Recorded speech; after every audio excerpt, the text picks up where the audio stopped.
Por enquanto todos sabem qual é o livro que estamos a estudar, é Gênesis. A seguir a Gênesis, qual é o livro que vamos estudar? Êxodo. E depois de Êxodo? Ainda falta para Abacuque. Gênesis, Êxodo, Levítico, Números, Deuteronômio. E estes 5 livros que nós dissemos compõem o... Compõem o quê? Pentateuco, com força, com convicção. O Pentateuco, ela é a primeira parte de que parte da Bíblia? Do Antigo Testamento. Há um Antigo... Porquê? Esse era o nome original. O Antigo Testamento foi escrito, o Antigo Testamento vai se chamar Antigo Testamento, só porque tinha muitos velhotes lá. Porque depois veio o Novo Testamento. Então, para separar os testamentos, um ficou o Antigo e depois tivemos o Novo. Já agora, o Antigo Testamento tem quantos livros? Antigo Testamento tem quantos livros? 39. Com força. 39. Está aí, 39. O Novo? 27. Ao todo, quantos são? 66. Olha, já estás a acrescentar os apócrifos. 66, ok? O cânon bíblico. Bom, este cânon bíblico veio da cabeça de alguém.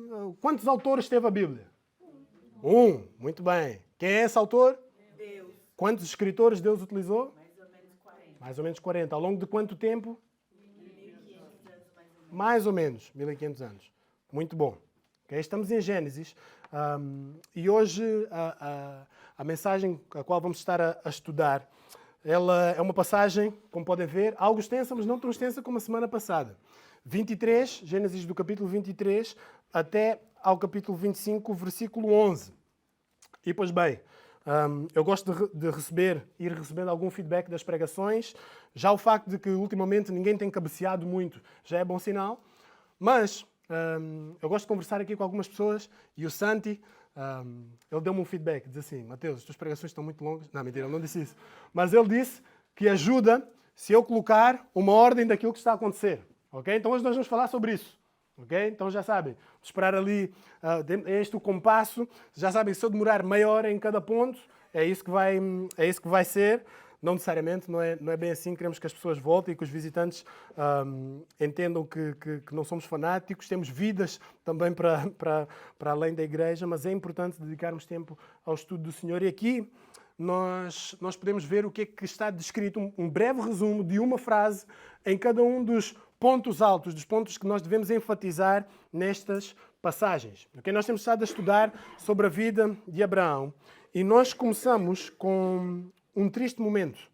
Nós começamos com um triste momento, o momento em que Sara, a esposa de Abraão, falece. Ela falece aos 127 anos de idade. E não sei se pararam para reparar, aqueles que fizeram a leitura familiar nos seus lares, nós vemos que o tempo de vida de Sara foi 127 anos e morreu em Kiriat Arba, que é Hebron, na terra de Canaã. E Abraão foi lamentar e chorar por ela. Nós entendemos Hebron, o lugar em que Abraão, assim que ele saiu do Egito, após ter falhado e reconhecido o seu erro, ele voltou a Hebron para adorar e invocar o Senhor. E vimos ali um marco especial neste local. Vemos que quando ele quer enterrar a Sara, vemos o fruto do bom testemunho que Abraão tinha dado. Porque Abraão, ele chega-se a Manré, lembram-se de Manré, aquele que tinha ido lutar com ele contra os 4 reis, ele estava a habitar ali nos carvalhos de Manré, e quando Abraão vai dizer, olha, preciso de comprar uma sepultura para a minha esposa, e ele diz, podes escolher qualquer lugar, escolhe qualquer lugar, ninguém te vai dizer que não, para tu teres como sepultura. E Abraão diz, ok, então se não se importarem, eu gostava de uma sepultura na gruta que fica ali logo embaixo de Hebron. Ele diz, toma, é teu. E Abraão diz, não, eu quero pagar pela gruta. Eles dizem, não, a bênção que foi tu estares aqui na minha terra, dar-te esta sepultura, não é nada. E Abraão diz, não, ainda assim eu vou pagar. Quanto é que é? E o dono Marrel fica assim meio sem jeito. E ele diz, bom, aqui isto seriam 300 ciclos de prata, mas eu não quero receber isto de ti. E Abraão vai e realmente paga pela sepultura. E nós vemos o testemunho de Abraão. O tipo de homem que ele chegou a ser, apesar das suas falhas, mas o tipo de homem que ele chegou a ser e o testemunho que ele deixou nesta terra. Abraão, ele mandou um servo buscar uma esposa para Isaac. Okay? Porquê? Porque Abraão precisa de uma nora. Já vimos a dificuldade que foi para que Abraão tivesse um filho. Vimos como ele tropeçou a tentar, juntamente com Sara, a tentar arranjar um esquema para ajudar em Deus a cumprir a sua promessa, como se Deus precisasse da nossa ajuda. E vemos que Abraão, ainda cuidando da sua geração, ele dá umas ordens ao seu servo. Okay? Abraão manda um servo buscar esposa para Isaac com um juramento extremamente íntimo nas seguintes condições. Quando nós falamos num juramento extremamente íntimo, nós olhamos, virando a página, para o capítulo 24, no versículo 2, o que é que diz? E Abraão disse ao seu servo, o mais velho da casa, que supervisionava tudo o que possuía, ele dizia, põe a tua mão debaixo da minha coxa. Quem esteve aqui na semana passada, lembra-se do que é que isso quer dizer? Okay? O juramento que era. Lembram-se? Nós falamos sobre o tema da circuncisão e que era já um pacto, um sinal que Deus tinha estabelecido. Olha, quem é do meu povo há de ser circunciso. Quem tiver alguma dúvida sobre este tema da coxa, pode abrir a Bíblia em Gênesis 46, Gênesis 49, que nós vemos os filhos que me saíram da coxa. Sabemos a que é que se refere. A Bíblia tem uma linguagem bastante pura, mas foi realmente um trato íntimo que ele fez com o servo. Põe a mão debaixo da minha coxa, circunciso para circunciso, e tu vais-me prometer que tu vais procurar uma esposa para o meu filho. Era assim que funcionava naquele tempo. Okay? Não se espantem. Hoje em dia não é assim, mas foi esse o trato que ele fez. Olha, vai à minha casa, não quero nenhuma mulher cananeia. Vai à casa da minha família, entre os nossos, e encontra uma esposa para o meu filho. E o servo ainda está assim, meio em dúvida, e Abraão diz, olha, se tu fores lá e não te quiserem dar a esposa, ficas livre deste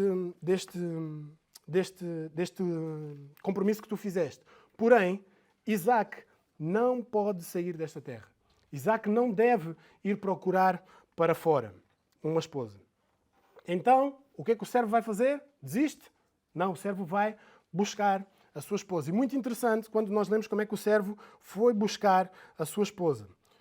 O servo, ele chegou realmente nesta caminhada, e no versículo 24:12, se puderem acompanhar, diz o seguinte: Ó Senhor, Deus do meu senhor Abraão, peço-te que me dês bom êxito hoje e trates com bondade o meu senhor Abraão. Eu não sei quanto a vocês, mas eu quando leio uma passagem assim sobre a vida de Abraão, penso que só Abraão era cristão naquela altura. Vemos, o Melquisedeque também era simpático, mas Abraão é que era o cristão, o escolhido por Deus, o único aqui que fazia o bem.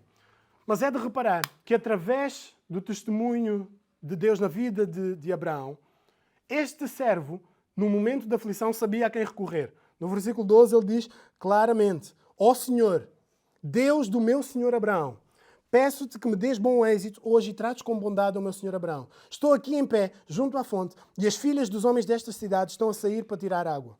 Faze que a moça a quem eu disser, abaixa o teu cântaro, para que eu beba. E ela responder, bebe, e também darei de beber aos teus camelos. Seja aquela que designaste para o teu servo, Isaque. Assim saberei que trataste com bondade ao meu senhor. E ele fez este trato. Deus, ajudaste o meu senhor Abraão, continua a abençoá-lo, por favor, e vamos aqui tentar arranjar uma maneira de saber que a esposa que tu tens para Isaac, para continuar esta geração, que realmente seja ela.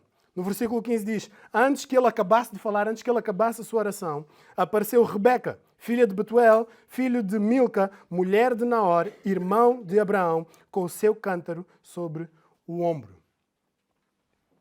Mal ele tinha acabado de orar, o Senhor já estava a providenciar a resposta. Muito interessante.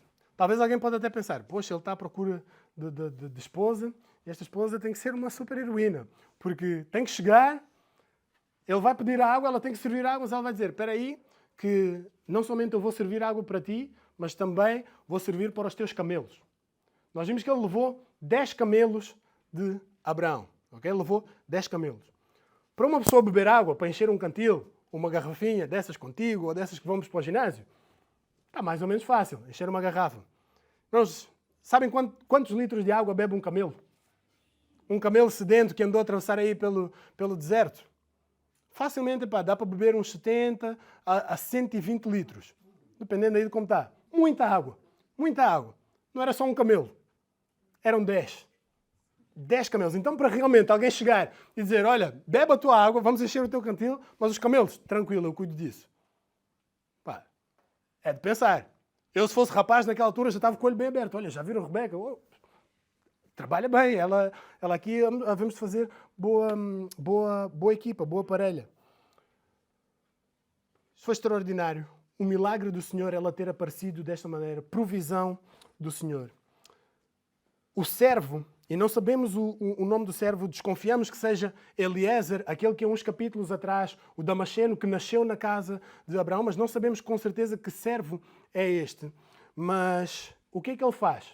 Assim que ela começa a servir, ele fala sobre a missão, tira uma pulseira e algumas joias e coloca estas joias em Rebeca e diz, olha, vai à tua casa e avisa, está aqui um senhor que tem lá o seu senhor que está a pedir para eu casar com o filho do meu senhor. Tenho que dizer isto ao meu pai. Então ela vai, com estes sinais, o pai vê, esse ouro, onde é que arranjaste esse ouro? E ela explica, olha, está ali um senhor, ele diz que vem da casa de Abraão e realmente é para casarmos, para fazermos um trato.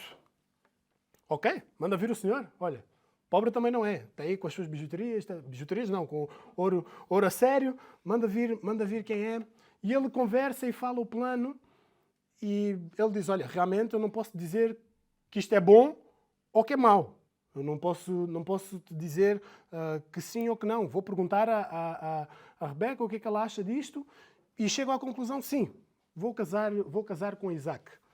Então, o que é que acontece? O Senhor realmente providenciou, mas o pai diz assim, Labão, e nós ainda havemos de ver sobre o Labão, não esqueçam deste nome, ok? Labão. Vai ser importante daqui a alguns capítulos. Labão, ele diz, tá bom, podes ficar com a minha filha, mas ela tem que ficar aqui ainda 1 semana a 10 dias para podermos nos despedir dela. Ok? Lembre-se disto. Porque não sei se aquilo que acontece depois é rancor que Labão tem ali, mas lembre-se disto. O servo, ele finca o pé, e atenção, hoje em dia seria impossível contratarmos um empregado como este. Impossível. Ele finca o pé e diz, não, eu não vou sair daqui sem a Rebeca. Ela vem agora ou não vem? E agora pensem, poxa, chegou aqui este estranho que diz que é da casa de Abraão e está a levar a minha filha, tudo bem, está aqui. O que é que Labão faz? Ele pergunta a Rebeca, olha, vamos fazer o seguinte, se a Rebeca quiser ir, ela vai. Se ela não quiser, então o nosso trato fica por terra. E perguntaram a Rebeca, Rebeca, queres ir? E ela diz que sim. Mais uma vez a provisão do Senhor, eles começam a vir para a terra onde estava a habitar Abraão e Isaac. E nós vemos, mais para o final do capítulo, que eles vão chegando já ao longe. Rebeca vê quem é aquele senhor que está por ali. Não sei se Isaac era musculoso, chamava a atenção, ou o que é que tinha, alguma coisa, mas ele estava aí a passear pelos campos. Quem é aquele senhor? E o servo diz, olha, aquele ali vai ser o teu marido. Então ela põe o véu. Isaac, não sei se estava carente, se estava desesperado, mas nós vemos assim que Isaac bate o olho, começa a correr em direção a Rebeca e realmente vão para casa e consomam o seu casamento. Rebeca e Isaac se veem e aqui já vimos, missão cumprida, Isaac casou. Já tratamos de um problema, de aquilo que poderia ser um problema para a geração. No versículo 27, quando nós olhamos para esta parte em específico, eu gosto de ver a reação do servo. O servo que orou ao Senhor para que esta situação desse certo, ele diz, bendito seja o Senhor, Deus de meu senhor Abraão, que não retirou do meu senhor a sua bondade e a sua fidelidade. Quanto a mim, o Senhor me guiou no caminho à casa dos irmãos do meu senhor. O servo reconheceu. A bênção que Deus tinha prometido a Abraão, aqui está. Foi fiel, está a abençoar a sua geração. E eu fui abençoado colateralmente porque o Senhor abençoou-me neste empreendimento. E vimos que este servo tinha fé no Deus de Abraão, por realmente Deus cumprir aquilo que tinha dito a Abraão que ia cumprir. Ele reconhece o trabalho divino na vida de Abraão, reconhece a bondade e fidelidade de Deus. E ele entende como ele é colateralmente abençoado por conta disto.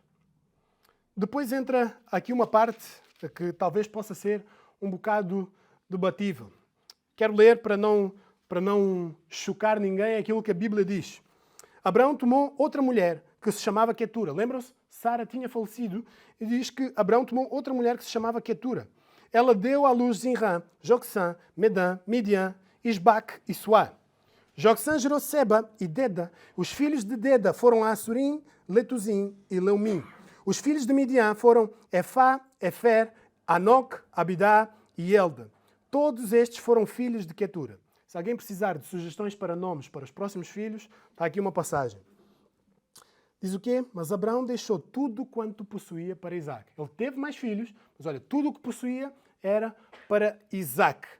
No entanto, deu presentes aos filhos das suas concubinas, ok? Então não foi só Quetura, ainda havia mais algumas mulheres por ali, concubinas, e ainda em vida afastou-os de seu filho Isaac, enviando-os ao Oriente, sim, para a terra oriental.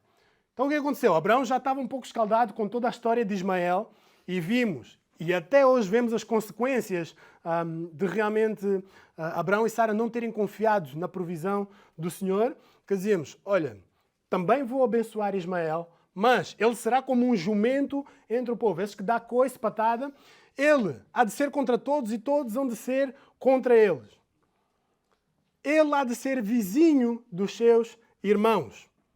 O que é que nós encontramos hoje? Abrimos a notícia, todas as questões lá na faixa de Gaza, Israel, guerra, e olhamos ao longo da história e está aí.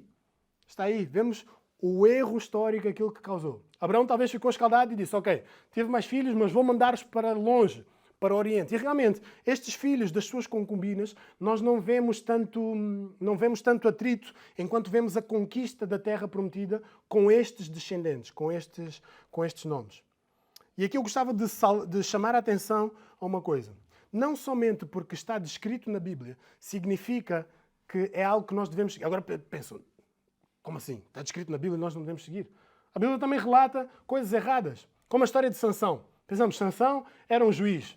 Ah, sim, era um juiz, se calhar um homem usado por Deus. Sansão viveu a sua vida a negligenciar o trato que ele tinha feito com Deus.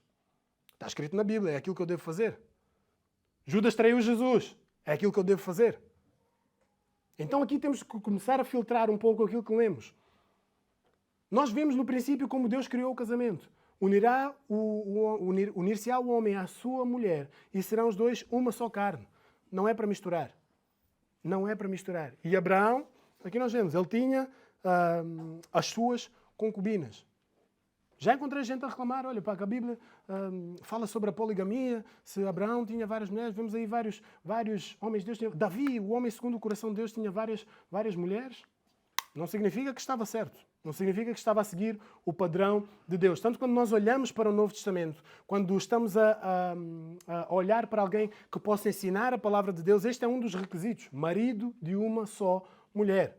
Então, não fiquem com ideias, não se inspirem em Abraão, porque não é o padrão de Deus para que aconteça. Ok? Mas é preciso ser falado porque é aquilo que está. Nós pensamos, Abraão, grande Abraão, pai Abraão, teve concubinas. E não está certo. O que é que acontece depois que vemos este tempo? O tempo da vida de Abraão foi de 175 anos. E Abraão expirou, morrendo em boa velhice, idoso e com muitos dias, e foi reunido ao seu povo. Então Isaac e Ismael, os seus filhos, os dois, Isaac e Ismael, o sepultaram na caverna de Macpela, no campo de Efron, filho de Zoar, o Eteu, que ficava próximo de Manré. Que era Manré, o tal vizinho que vendeu o terreno que era sócio de Abraão. O campo que Abraão havia comprado dos heteus. Ali foram sepultados Abraão e Sara, sua mulher.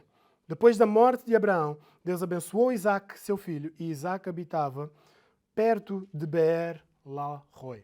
Nós vimos Beer-Lahai, o ponto em que Agar, quando estava a fugir de Sara, foi o ponto em que ela disse, eu estava a passar mal, mas o Senhor viu-me. Era aqui que morava Isaac. Até hoje em dia, esta sepultura de Abraão e Sara é disputada. Nós olhamos todo o contexto ali de Israel, território muito disputado. Muito disputado. Todos lá têm serviço militar obrigatório porque sabem que a qualquer momento podem entrar em guerra. E como sabem, Nunca há ali uma verdadeira paz naquele tempo. Aqui mais um tema religioso. E para entenderem, este túmulo é importantíssimo para as 3 maiores religiões do mundo. O cristianismo, porque nós entendemos que realmente o cristianismo provém do judaísmo, o judaísmo em si e o islamismo. Okay? O islamismo, vemos que também é descendente de Ismael.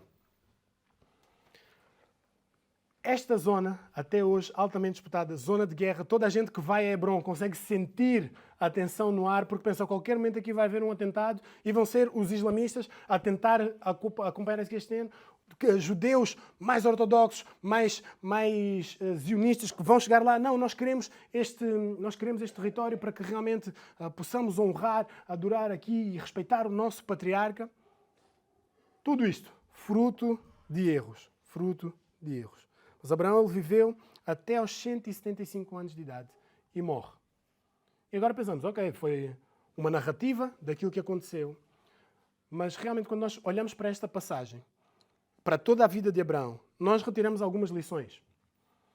A primeira é que Deus pode usar qualquer um para a sua honra e para a sua glória. Eu não sei quanto a vocês, mas eu vou-me colocar como o único que comete este pecado, ok? Mas aqui na igreja comete isso porque todos muito santinhos e isto não acontece. Mas às vezes é preciso, vamos supor, Sofia, não te ofendas, mas precisamos colocar alguém ali para servir o café. Nós pensamos, poxa, este aqui, não sei, ele hoje veio de preto para a igreja, de preto não parece muito santo para cumprir esta missão. Aquele, o português dele todo errado, não pode ser. Aquele ali, toca mal a guitarra, não, melhor deixá-lo para outra coisa, varrer o chão. Nem para varrer o chão, não é digno para varrer o chão desta igreja. E quando nós começamos a colocar um padrão de perfeição para nós podermos servir a Deus, começamos a incorrer a legalismos, começamos a incorrer a farisaísmo que não existe. Irmãos, Abraão foi grandemente usado, mas também os seus erros estão publicamente expostos na Bíblia. Nós pensamos, poxa, como é que vamos ter um diácono na igreja, que o diácono foi lá para o Egito e disse que a sua mulher era a sua irmã para não ser morta ali pelo faraó. Imaginem, aqui em contexto de igreja, isso funcionaria? Pensamos, isso não é digno para ser diácono. Pensamos, aquele irmão está ali no louvor, ele está ali no louvor, mas ele tinha lá uma serva, umas concubinas, lá na casa dele é cheio de... E entendemos como isto nos choca. Mas Deus utilizou Abraão apesar dos seus erros. Atenção, aqui não estou a dizer, olha, agora vão arranjar concubinas e vão para o Egito mentir para conseguir aí uma herança, algo assim. Não é nada disso do que se está a tratar. Mas nós muitas vezes subestimamos o poder transformador da vida, o poder transformador que Deus tem na vida de qualquer um de nós. Às vezes temos colegas no nosso trabalho que pensamos, esse aí nem vou pregar o Evangelho, porque esse aí vai para o inferno mesmo, esse nasceu para ir para o inferno. Esse aí não tem jeito, esse não tem como. Deus pode usar qualquer um para a sua honra e para a sua glória. Seja por bem ou por mal. Atenção, Deus é soberano a este ponto. Nós vimos na Bíblia que Deus criou até mesmo o ímpio para o dia do juízo. Mas, irmãos, não ficamos em conta de que eu não nasci para cantar, eu não nasci para servir, eu sou pequenininho, eu sou introvertido. Não, já me ralharam muito na cabeça. Deus pode usar qualquer um para a sua honra e para a sua glória. Ele usou Abraão. E vimos como Abraão terminou a sua vida, com bom testemunho entre os seus vizinhos. Outra coisa que nós também não podemos esquecer é pensamos, o Deus de Abraão, poxa, o Deus de Abraão sim, ele era poderoso, porque realmente ele conseguiu safar ali Ló, arranjou umas maneiras para que Abraão fosse abençoado, e nós pensamos, o Deus de Abraão, é de Abraão, está lá longe, é de Abraão. Aqui hoje já não é assim. Nós falamos sobre isto na Bíblia, nós entendemos aqui na igreja que Deus sim tem planos diferentes para diferentes pessoas. Comumente em teologia chamamos isto de dispensações, como temos falado. E nós vimos como Deus lidava com a humanidade de uma maneira logo após a criação e logo após a queda. Nós vimos como Deus alterou a maneira como se relacionava por consequência do pecado dos homens. Nós vimos como Deus alterou a maneira como se relacionava com a humanidade depois da Torre de Babel. Nós vimos também que Deus tinha um propósito específico na vida de Noé para salvar a humanidade através do dilúvio. E nós vimos um propósito específico na vida de Abraão, promessa específica. Abraão, serás abençoado. Aquele que te abençoar também será abençoado. Aquele que te amaldiçoar também será amaldiçoado. Hei de te dar uma grande descendência. Esta promessa não é para todos nós. Em nenhum momento Jesus diz, vem, une-te a esta religião em que o pai é Abraão e tu vais ser extremamente abençoado, tu vais ser extremamente rico. Essa nunca foi a mensagem de Jesus. És estéril, converte-te ao cristianismo e terás uma grande nação. Não. Isto foi uma promessa específica que Deus fez a Abraão. Então não podemos andar por aí, fui roubado por aquele, mas o Senhor também vai amaldiçoar. Leiam o Salmo 73. E vão ver como prospera o ímpio. E como é que o salmista está a olhar para este... Eu estou a olhar para aqui, todos estão a fazer errado, todos estão-se a portar mal, e eles ainda estão a ficar mais ricos, eles têm saúde, os campos deles florescem, e o meu está a sofrer. Deus tinha um propósito específico na vida de Abraão e uma maneira específica de lidar com a vida de Abraão. Mas a bondade e a fidelidade que o servo viu em como Deus o tratou não tem a ver com a promessa de Abraão. O próprio servo viu, Deus prometeu a Abraão, mas eu vejo que este Deus é bom. Eu vejo que este Deus é fiel. E o próprio servo diz, o Deus do meu Senhor, eu consigo ver a sua bondade, eu consigo ver a sua fidelidade. E sabem uma coisa? Neste Deus não há sombra de mudanças. Já dizia o nosso amado irmão na fé, Tiago. Nele não há sombra de mudanças. Então o Deus de Abraão, o Deus que fez tudo isto por Abraão, é o mesmo hoje. Mas eu devo conhecê-lo, devo saber como ele quer se relacionar comigo e devo buscá-lo. E saber que eu vivo para a sua honra, para a sua glória.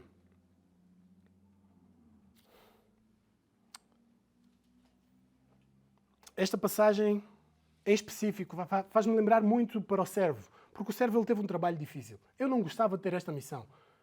Já imaginaram ter que sair de casa, caminhar pelo deserto, andar de camelo? Isso deve ser desconfortável. Toda hora, toque. E tenho que chegar na casa do outro. Tenho que encontrar uma mulher que eu nem conheço, nem nunca vi. E tenho que convencer os seus pais que ela tem que vir comigo. Estou a andar pelo deserto, corro o risco de ser assaltado, a levar todo este ouro, tudo isto.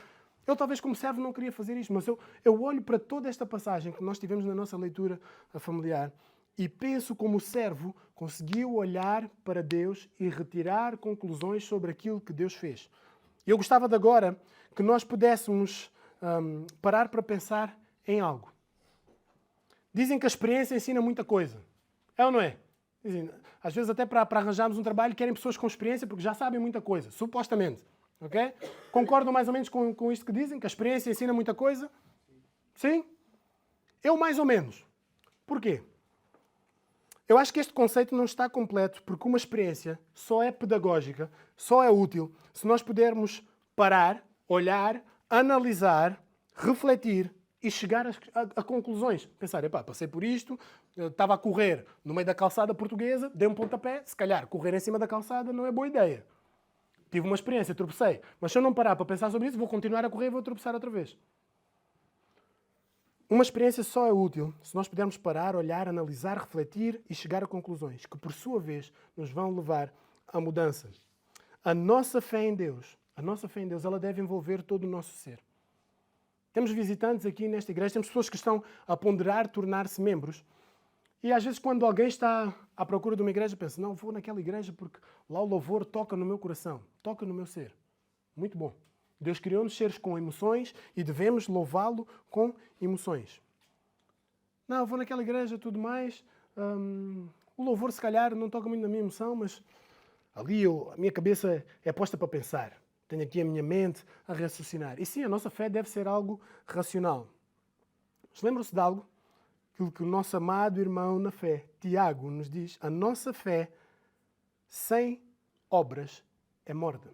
Podemos senti-la. Podemos raciocinar a nossa fé. Sabiam que há teólogos que não são cristãos? Sabiam que há teólogos que não são nascidos de novo? Uma fé sem obras é morta.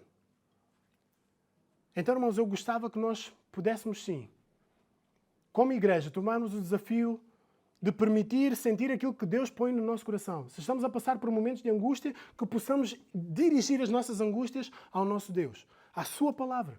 que possamos meditar, refletir sobre isto. Momentos de alegria, que possamos dirigi-lo ao nosso Deus. Tudo é para a sua honra, para a sua glória. Todas as coisas cooperam para o bem daqueles que amam a Deus. Mas eu gostava que nós pudéssemos parar e analisar um pouco. Vamos analisar e raciocinar sobre aquilo que já vimos até agora. Eu gostava que pudéssemos partilhar, e agora realmente pudéssemos partilhar alguma coisa que nós aprendemos sobre o atributo de Deus, sobre o caráter de Deus, a olhar para diferentes episódios da Bíblia. Se eu tivesse que definir a Deus, com tudo isto que eu aprendi, quais seriam os adjetivos que eu daria a Deus? Com tudo isto que aprendi, desde Gênesis, desde o princípio. E atenção, não vamos dar a típica resposta que aprendi na escola dominical quando era, mas quando vamos olhando para a palavra de Deus, por exemplo, olhamos para no princípio criou Deus os céus e a terra. Que adjetivos posso eu atribuir a Deus olhando para esta passagem? Sabedoria. Poder. Criador, pastor Felipe falou aqui baixinho. Criador. Está a denunciar. Quando nós paramos para analisar, pensar, no princípio criou Deus os céus e a terra. O que nós podemos pensar? Podemos pensar talvez na eternidade de Deus, na sua autoridade. Quando nós pensamos que Deus criou tudo em 7 dias, que adjetivo podemos atribuir a Deus? Perfeito. Excelente, inteligente. Mais algum? Criativo, eu diria muito criativo. Alguma vez, se calhar, tenho que pensar um nome para alguma coisa. Olha, quando o Dominique estava para nascer, quase nasceu sem nome. Eu não tinha criatividade para arranjar um nome para um filho. E Deus em 7 dias criou todo o universo. Um grande engenheiro. Olha. Quando nós pensamos sobre a queda, que nós vimos sobre... Os adventistas guardam o 7º dia. Está escrito, Deus criou o céu e a terra em 7 dias. Ao sábado foi para descansar, não é? Mas, quando Deus criou, viu um doente e foi a socorrê-lo. Então, o 7º dia para descansar, e o que é que tu foste agora a socorrer? Ele sempre deixava-se morrer a pessoa por causa do 7º dia. E os adventistas guardam o sábado. O que é que Jesus, o que é que Jesus respondeu? Esclarecer um bocadinho sobre isso, não é? O que é que Jesus respondeu quando ele foi questionado realmente quanto isso? O 7º dia foi criado para Deus e não para os homens. O que é que acontecia com o farisaísmo? Era realmente isso. Diziam, epá, tu hoje podes dar 150 passos. Se deres mais de 150, já estás em pecado. E Jesus veio à Terra realmente para quebrar alguns desses paradigmas, daquilo que existe. Nós não podemos atribuir algo, algo salvífico, não podemos atribuir algo miraculoso, não podemos atribuir algo legislativo, algo que Deus não instituiu assim. Então é preciso separar aquilo que é leis de homens e aquilo que não é. Por isso é que nós aos sábados estamos tranquilos. Andamos aqui tranquilos na igreja. Mas quando nós pensamos na queda, o que é que nós pensamos? Atributos de Deus. Quando pensamos aquilo que aconteceu, a humanidade falhou e como Deus agiu, o que é que são adjetivos de Deus que podemos ver? Justiça, misericórdia, amor. Quando nós pensamos em Abel e Caim, o que é que nós aprendemos sobre Deus quando olhamos para a história de Abel e Caim? Para mim, pessoalmente, é lembrar que Deus não pode ser adorado de qualquer maneira. Não é como eu quero, não é com os restos, não é com aquilo que me convém dar, mas há um método para servir a Deus. Quando nós olhamos para Noé, os seus contemporâneos, para o dilúvio, o que é que nós podemos pensar sobre Deus? O que é que são atributos, o que é que são conclusões que nós podemos chegar sobre Deus? Deus está dando uma nova oportunidade. Misericordioso. Penso na santidade de Deus. Que realmente a maldade estava tanto e Deus não convive com o pecado. Quando olhamos para a vida de Abraão, o que é que aprendemos? Este é o desafio que eu gostava de deixar para esta semana. Irmãos, de nada adianta podermos percorrer toda a Bíblia como é o nosso plano. Se nós não pudermos parar e meditar. É isto que Deus me está a ensinar.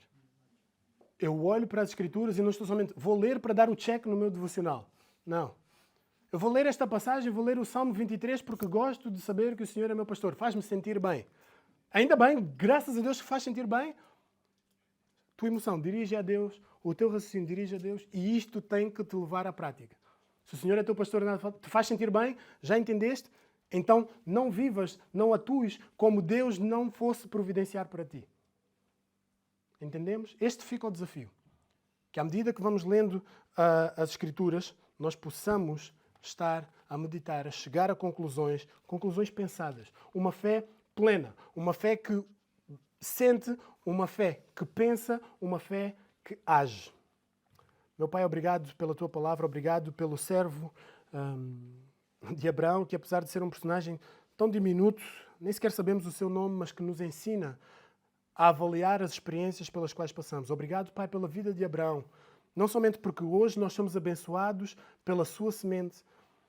Vemos que Cristo, Pai, é realmente descendência de Abraão, mas, Pai, obrigado pelos ensinamentos que Tu também nos mostras. Ajuda-nos a apreciar a Tua santidade, ajuda-nos a fugir do pecado, a não cometer os mesmos erros, Pai. Ajuda-nos a dirigirmos a Ti quando nós falharmos, Pai, a adorarmos o Teu santo nome. Ajuda-nos a ter um testemunho de luz ao redor daqueles que nos conhecem. Pai, ajuda-nos a ler a Tua palavra com entendimento. Ajuda-nos a experimentar-te de uma maneira plena, Pai.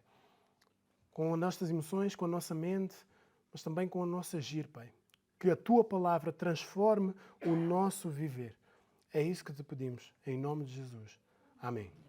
Leitura familiar da semana. Okay? Eu costumo esquecer, mas agora vai lá. Irmãos, vamos ler do 25, capítulo 25, do 12 até ao final do 26, que é o versículo 35. Ok? 25, 12. A Sofia está a apontar porque ela depois tem que meter no 26. Ok? Até o 26, 35. Apontado? Está aí? Então, até o 26, 35.